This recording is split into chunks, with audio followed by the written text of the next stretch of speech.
Alkisah, di sebuah kerajaan yang megah dan damai, hiduplah seorang raja yang bijaksana bersama putri tunggalnya yang cantik jelita, bernama Putri Anindita. Kecantikannya tak hanya terpancar dari wajahnya, tapi juga dari hatinya yang baik dan penuh kasih sayang. Ia gemar bergelenjelan di taman istana yang luas, menyapa setiap bunga dan hewan yang ia temui dengan senyum manisnya.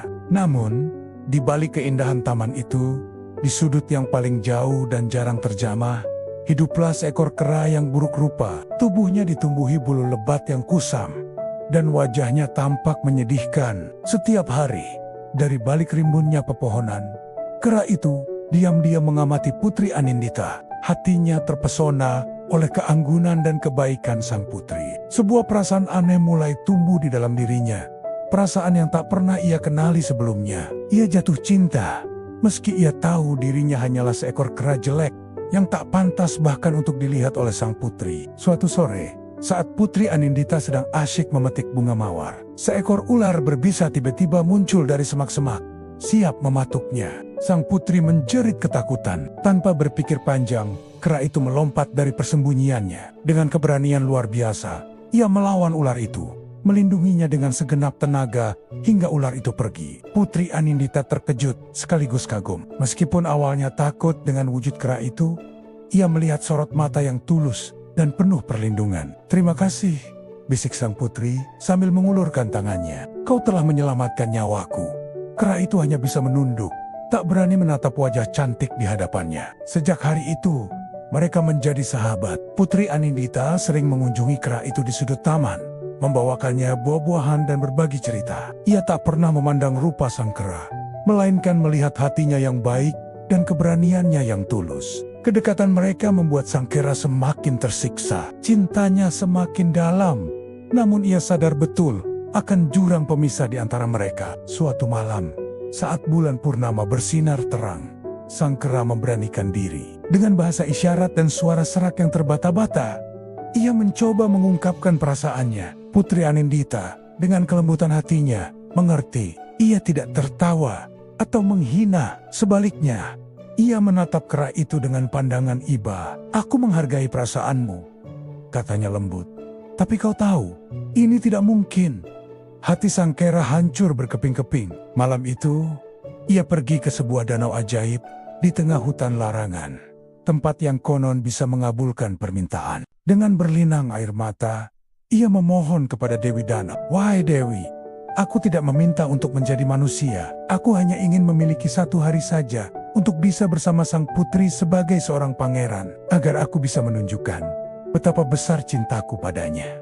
Dewi Danau yang tersentuh oleh ketulusan cinta sang kera pun muncul. "Permintaanmu tulus, tapi ada harga yang harus dibayar," kata sang Dwi. "Aku akan mengubahmu menjadi pangeran tampan selama 1 hari, dari fajar hingga senja. Namun, jika kau tidak bisa mendapatkan ciuman cinta sejati dari sang putri sebelum matahari terbenam, kau akan kembali menjadi kera selamanya, dan ingatan sang putri tentangmu sebagai pangeran akan terhapus."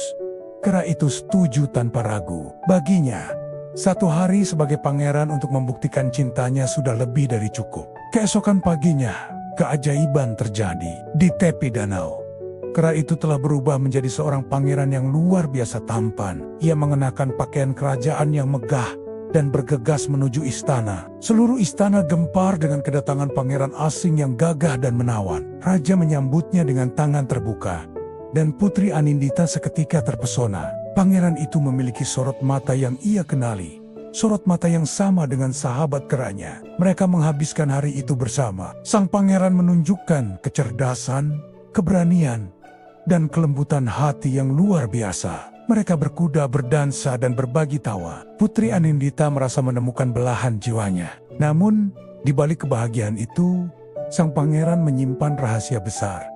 Ia bukanlah pangeran sungguhan. Ia adalah kera yang mencintai sang putri dari kejauhan. Waktu terus berjalan, dan senja mulai menjelang. Hatinya gelisah. Haruskah ia mengungkapkan kebenaran dan mengambil risiko kehilangan segalanya? Atau haruskah ia membiarkan hari ini berakhir sebagai kenangan indah? Akhirnya, saat matahari hampir terbenam di ufuk barat, mereka berdiri di balkon istana. Pangeran itu menatap Putri Anindita dalam-dalam. "Putri, katanya dengan suara bergetar. Ada sesuatu yang harus kau ketahui. Aku bukanlah seperti yang kau lihat. Tepat saat itu, ia mulai menceritakan segalanya. Tentang seekor kera jelek yang jatuh cinta pada seorang putri cantik. Putri Anindita terdiam.